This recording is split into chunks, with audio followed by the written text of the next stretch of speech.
না এখানে যদি ধানের শীষের প্রার্থী না থাকে তাহলে সাধারণ ভোটাররা স্বতন্ত্র এবং এখানকার স্থানীয় নেতারা যে সিদ্ধান্ত নেবে, আমাদের নেতা সাইফুল ইসলাম ফিরোজ ভাই যে সিদ্ধান্ত নেবে, আমরা সেই সিদ্ধান্তের উপরে ভিত্তি করে আমরা সামনেমুখে আগাবো এবং নির্বাচনে সাইফুল ইসলাম ফিরোজ ভাই যদি প্রার্থী হয় বিপুল ভোটে এখান থেকে ঝিনাইদহ 4 আসন থেকে স্বতন্ত্র হইতে সে এমপি হবে, পার্লামেন্টে যে নেতৃত্ব দেবে, এটাই আমাদের প্রত্যাশা।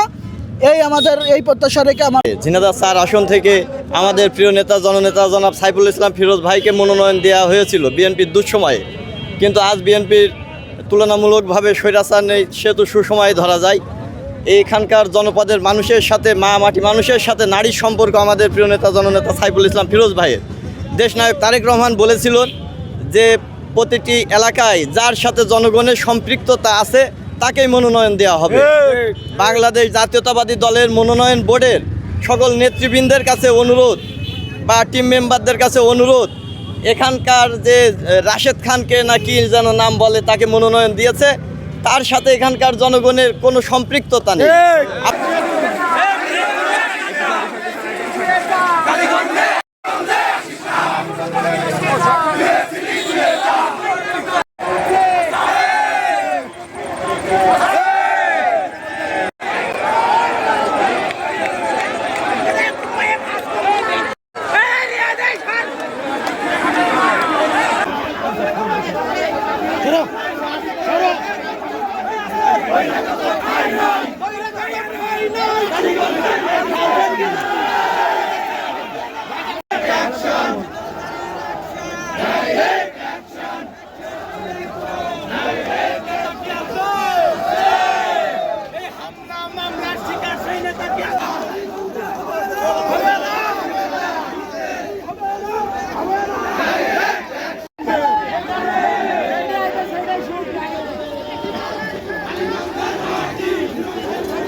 এই মাটিতে হবে না রাজপথের ফিরোজ ভাই।